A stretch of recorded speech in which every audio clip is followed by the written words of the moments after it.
With limitless potential and the deepest pockets in show business working for it, one wonders when certain beloved, and in some cases obscure and downright bonkers, Marvel Comics storylines will work their way onto Disney+.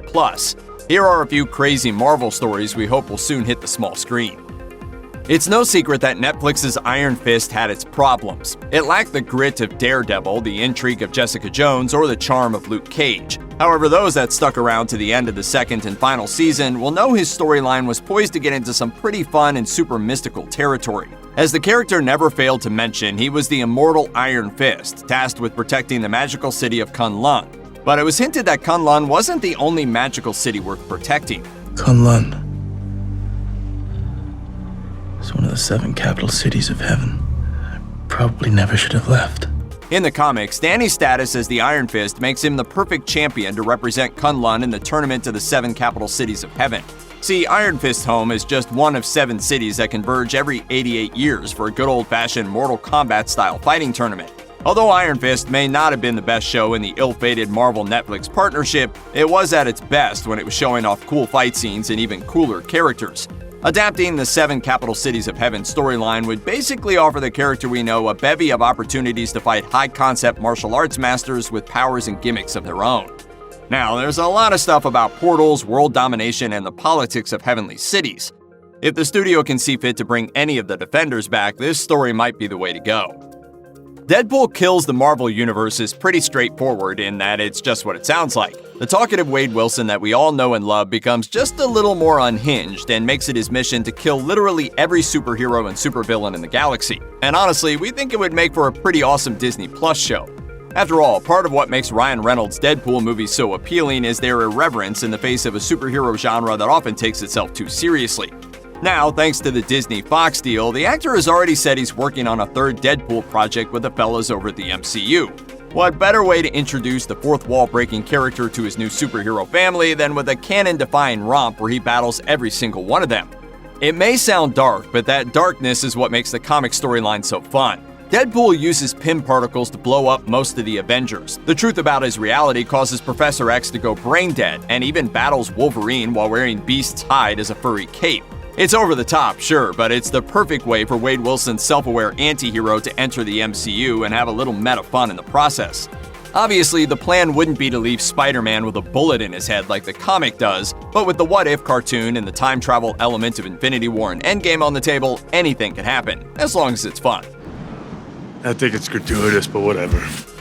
The Hulk has mainly served as a supporting character in the other heroes' stories for the past few years, but a reimagining of World War Hulk with Banner taking the spotlight would fit the MCU perfectly. The story is sparked by Tony Stark, Reed Richards, Doctor Strange, and others deciding the only safe thing to do for humanity is to banish the Hulk from Earth. However, when someone Hulk cares about is killed in the process, he manages to return to the planet, vowing revenge on the heroes who sent him away and caused the whole mess. The MCU has hinted several times in the past that the Hulk's power is limitless in the event Bruce Banner loses control and gets really angry. Giving the character a chance to finally take the lid off and go toe-to-toe with a hero who isn't Thor would satisfy a question Marvel fans have wondered for years. Could the Hulk be stopped by our heroes and villains if they needed to? Thor knocked him out once, and Tony Stark won on a technicality, but that was before Bruce Banner embraced his big green alter ego. A Hulk that's both savage and smart, like the one we see in World War Hulk, would be a lot more than they bargained for. There's a small but vocal contingent of fans who believe the Hulk didn't get his fair shake in the movies. Adapting the World War Hulk storyline could satisfy that group in a big violent hurry. Plus, what's better than a whole bunch of MCU Hulk fights? Nothing, that's what.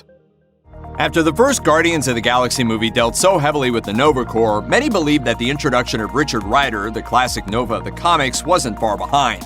And in Avengers Infinity War, it's revealed that the planet Xandar, which housed the Nova Corps, was destroyed by Thanos.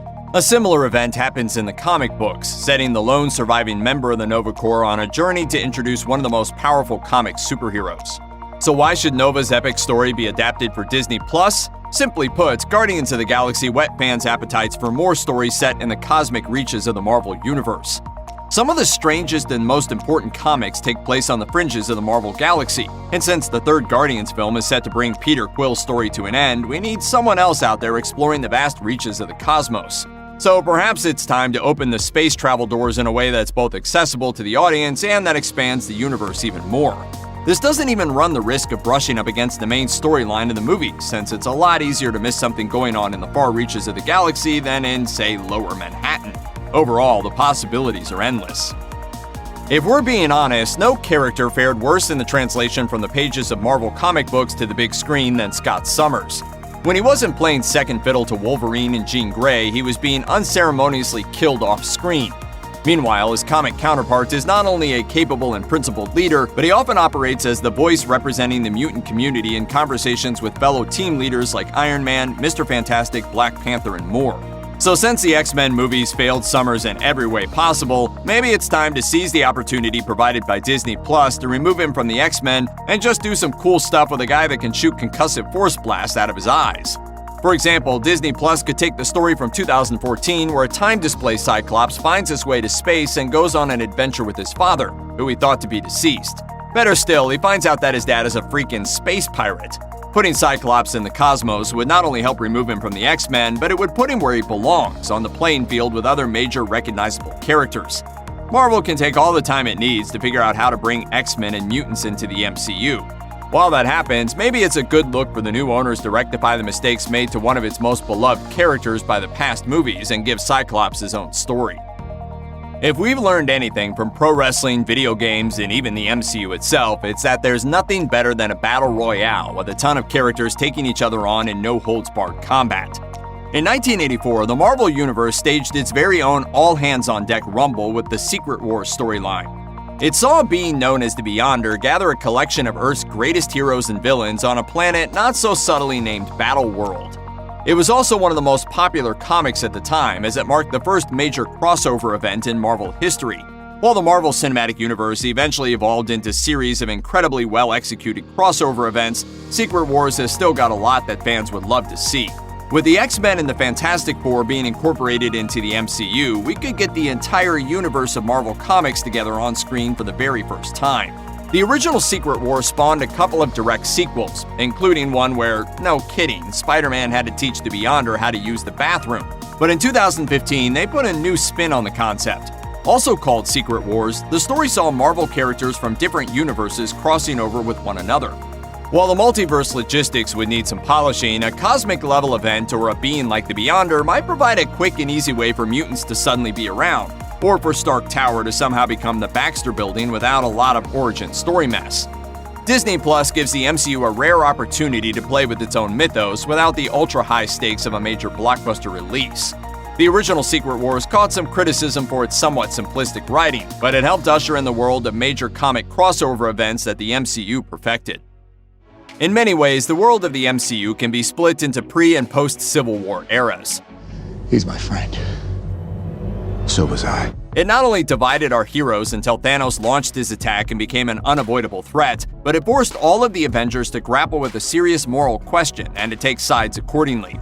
In 2016, the comics tried to recapture that magic by starting a similar conflict between Iron Man and Captain Marvel in Civil War II, and that story would make for a pretty interesting Disney Plus feature. However, with Iron Man not in the best of health these days, the leader of the second faction could be anyone, and the point would remain the same. In short, the plot focuses on an Inhuman named Ulysses who has visions of the future. Captain Marvel sees this as the ticket to stopping horrible events before they happen. Tony Stark, meanwhile, doesn't believe in taking preemptive measures to bring about peace. That provides the moral line in the sand that characters have to take sides on. Like the Sokovia Accords, it provides every hero in the Marvel Universe with a reason to not only take sides, but fight. While there aren't many Tony Stark-level replacements in the MCU that could take on Captain Marvel, there are several principled heroes like Spider-Man, Hawkeye, Bruce Banner, and Thor who could believably stand up for the rights of people to not be punished for something they didn't yet do. With so many new characters joining the fold, it's time to get to know them in a trial-by-fire setting once again. In the 1990 crossover event X-Tinction Agenda, various mutants from different teams are forced to come together when they face an extinction-level event. When the island of Genosa ramps up its effectiveness as a mutant enslavement empire, even enemies of the X-Men are forced to worry about its power growing. The story sees estranged heroes reunite for the first time in years to form a new team and combat the growing threat. Although the comic story really gets into the weeds with its complications, it has some great action moments and could do a great job of introducing not just the mutants, but the world that hates and fears them.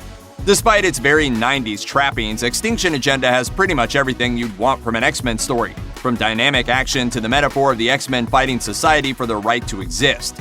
In short, adapting the storyline could give audiences a crash course in the X-Men, how the world views them, and what they can offer to change it, all together in one tight storyline. Check out one of our newest videos right here, plus even more Looper videos about your favorite stuff are coming soon. Subscribe to our YouTube channel and hit the bell so you don't miss a single one.